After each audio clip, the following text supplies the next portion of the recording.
જય સનારિયા, આપનો skin and cosmetic expert, સ્પર્શ ક્લિનિક, એપલ હોસ્પિટલ, મોરબી. આજે આપણે ચિકન પોક્સ એટલે કે અછબડા વિશે માહિતી લેશું.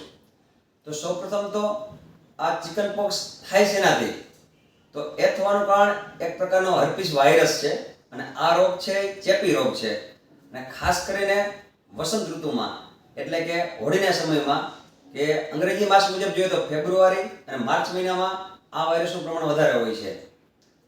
તો ચિકન પોક્સના લક્ષણો શું?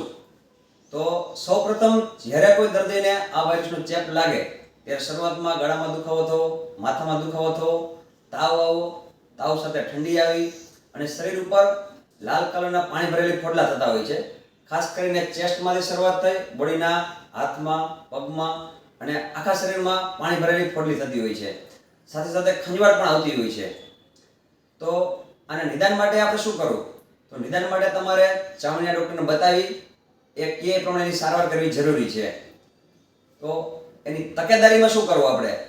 તો ખાસ તકેદારીમાં સૌપ્રથમ જે કોઈ દર્દીને અછબડાના લક્ષણો જણાય તો એને આઇસોલેશન એટલે કે એને અલગ રૂમમાં રાખવો અથવા તો એને અલગ સેપરેટ એને જમવાનું, કપડાં, ટુવાલ, જેથી કરીને એનો ચેપ બીજા કોઈ દર્દીને લાગે નહીં. બીજી વસ્તુ કે વાયરલ ઇન્ફેક્શનના કારણે ઘણી વખત એને વીકનેસ હોય છે, મોઢામાં અને લેઝન થવાના કારણે ઘણી વખત જમી ના શકતા હોય, તો જમવામાં લીલા શાકભાજી છે, જ્યુસ છે, ફ્રૂટ છે, સલાડ છે કે પ્રોટીનવાળો ડાયટ કે ખીચડી છે, શીરો છે એવો પોચો ખોરાક આપવો જોઈએ. ત્રીજી વસ્તુ, ડર્મેટોલોજિસ્ટની સલાહ મુજબ એન્ટીવાયરલ મેડિસિન છે, એન્ટીબાયોટિક છે, એનાલ્જેસિક છે અથવા તો ખંજવાળ માટે એન્ટીહિસ્ટામિનિક ટેબ્લેટ જે સલાહ આપે એ પ્રમાણે લેવી જોઈએ. અને લગાડવા માટેના લોશન કેલામાઇન છે કે સ્કાર ના રહે એના માટેના ક્રીમ આપતા હોય છે તો એ પ્રમાણે લગાવવા જોઈએ. સૌથી અગત્યની વસ્તુ, અત્યારે ખાસ કરીને ગામડામાં અથવા તો મોટી ઉંમરના લોકોના મગજમાં એક પ્રકારની મિથ્સ હોય છે કે માન્યતા કે આ ચિકન પોક્સ કે અછબડા નીકળે એટલે એને લોકો માતાજી નીકળે એમ સમજતા હોય છે.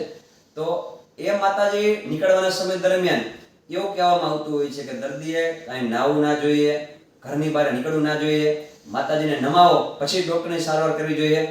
પરંતુ એની પાછળનું રીઝન એવું છે કે એનાથી એને દર્દીને આઇસોલેશન રહે.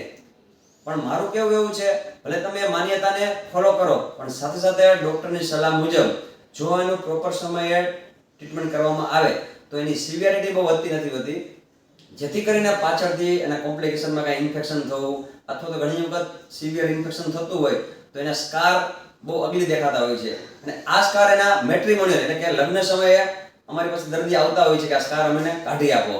તો બેટર એ છે કે જેટલી તમે વહેલી સારવાર કરશો તો એટલા કોમ્પ્લિકેશન પણ નહીં થાય અને એનું નિશાન પણ નહીં રહે. અને અત્યારે જો તમે એની વેક્સિન એટલે કે બાળકને 15 મહિને ચિકન પોક્સનો ફર્સ્ટ ડોઝ આપતા હોય છે અને બીજો ડોઝ પહેલો ડોઝ આપવાના 6 મંથ પછી જો આ 2 ડોઝનો વેક્સિનનો ડોઝ લેવામાં આવે તો ઘણા લોકોને ચિકન પોક્સ નીકળતા નથી હોતા અથવા નીકળે તો એકદમ માઇનર ફોર્મમાં નીકળતા હોય છે, 3 થી 4 દિવસમાં મટી જતા હોય છે. અને જો આટલું આપણે કેર રાખશું તો એનાથી કોમ્પ્લિકેશનથી પણ બચી શકશું અને એના નિશાનથી પણ બચી શકશું. Thank you.